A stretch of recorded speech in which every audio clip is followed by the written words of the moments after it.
Look at me, I will never pass for a perfect bride or a perfect daughter.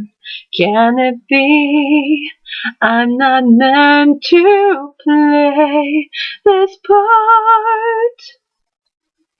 Now I see that if I were truly to be myself, I would break my family's heart.